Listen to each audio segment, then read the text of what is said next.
Dios los bendiga, hermanos. Bienvenidos a un nuevo momento con Dios. Vamos a seguir estudiando la palabra, llenándonos de Él, llenándonos de su palabra. Vamos a estudiar en el libro de los Hechos, el capítulo 23, de los versos del 1 al 11. Vamos a empezar con el versículo 30 del 22 y llegamos hasta el 11 del 23. Y dice así la palabra. Al día siguiente, queriendo saber de cierto la causa por la cual le acusaban los judíos, le soltó de las cadenas y mandó venir a los principales sacerdotes y a todo el concilio, y sacando a Pablo le presentó ante ellos.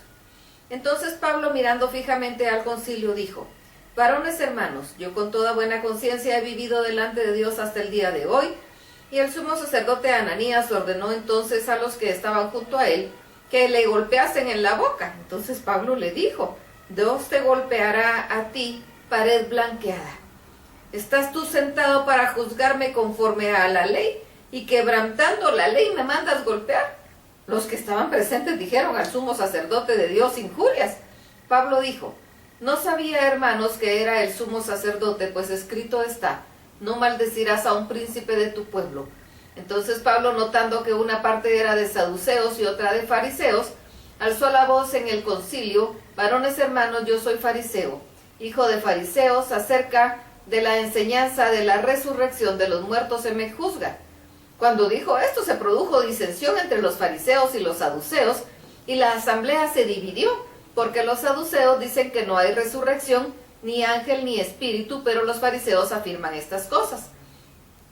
Y hubo un gran vocerío, y levantándose los escribas de la parte de los fariseos contendían diciendo: ningún mal hallamos en este hombre, que si un espíritu le ha hablado o un ángel, no resistamos a Dios. Y habiendo grande disensión, el tribuno, teniendo temor de que Pablo fuese despedazado por ellos, mandó que bajasen soldados y le arrebatasen de en medio de ellos y le llevasen a la fortaleza. A la medianoche siguiente se le presentó el Señor y le dijo: ten ánimo, Pablo, pues como has testificado de mí en Jerusalén, así es necesario que testifiques también en Roma. Bien, Pablo estudiamos el día de ayer, había sido llevado y el tribuno lo había tomado. Él el tribuno estaba preocupado porque él le había dicho que era ciudadano romano, y ahora lo saca ante el concilio y se da una situación tremenda. El sumo sacerdote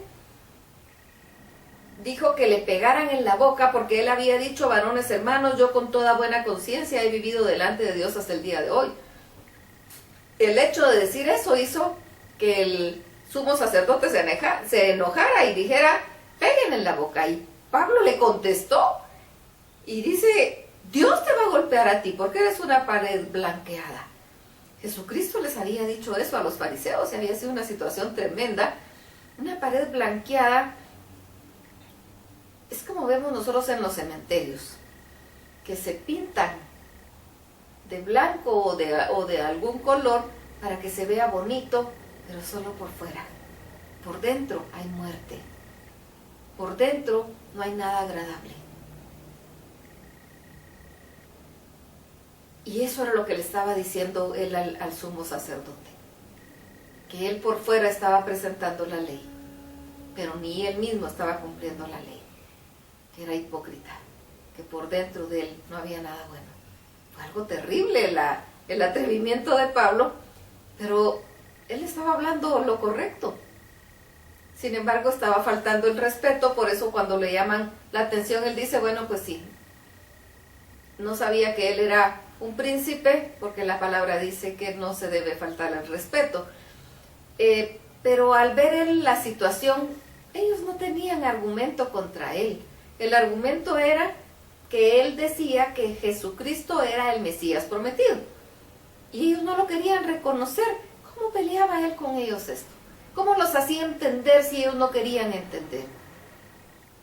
Les había contado él su testimonio, les había contado cómo él había sido transformado en su mente por medio de Dios directamente, pero ellos no querían entender. Había una venda puesta en sus ojos y no lo iba a lograr. Entonces viene él y aprovecha la división que había entre los saduceos y los fariseos, porque los saduceos no creen en la resurrección y tampoco podían creer que un ángel se le hubiera aparecido ni que Dios mismo le hubiera hablado, porque no creían en nada de eso.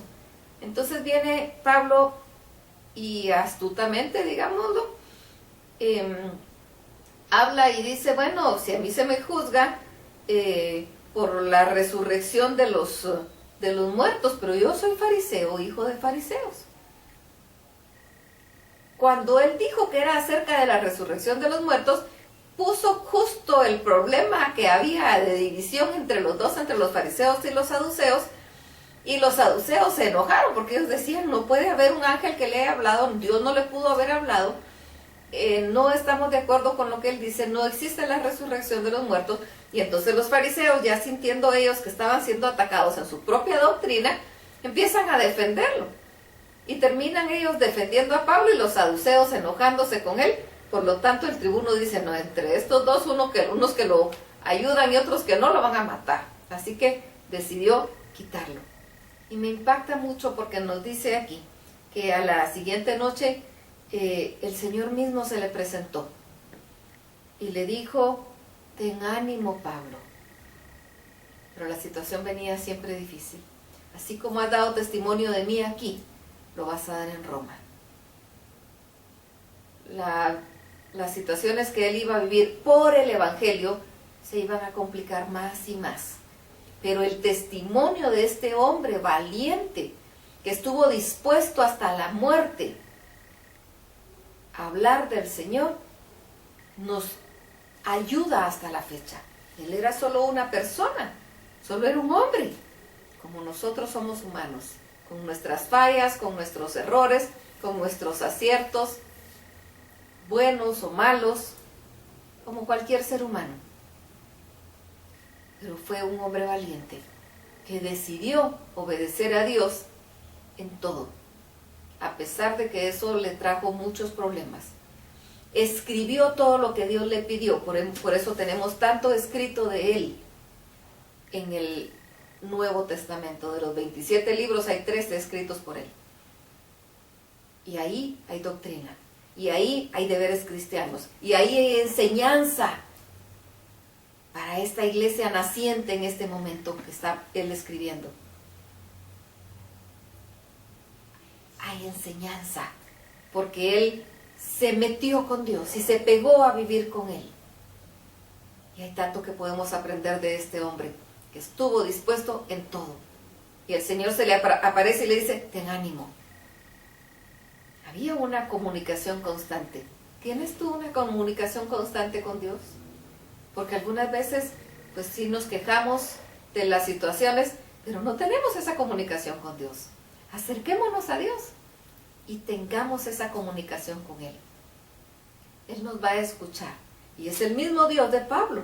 Así que si a Pablo le habló, también nos puede hablar a nosotros. De cualquier manera, a través de otra persona, a través de una circunstancia, o audiblemente. Para Dios no hay imposible. No limitemos a Dios a nuestras propias limitaciones. Dios es Dios. Es omnisciente, es inmutable, Él no cambia. Está en cualquier lugar, en todos los lugares. Y no cambia, sigue siendo el mismo, de ayer, de hoy y de siempre. Así que sigamos nosotros haciendo nuestro trabajo en la extensión del reino de Dios. Vamos a ir a platicar con el Señor y le vamos a dar gracias. Y le vamos a decir que queremos más de Él, que queremos meternos más con Él, que queremos alabarlo, que queremos glorificarlo, que queremos bendecirlo y queremos que nos hable, que anhelamos que nos hable. Vamos y platiquemos con Él. Que tengamos un precioso momento con Dios. Que el Señor los bendiga.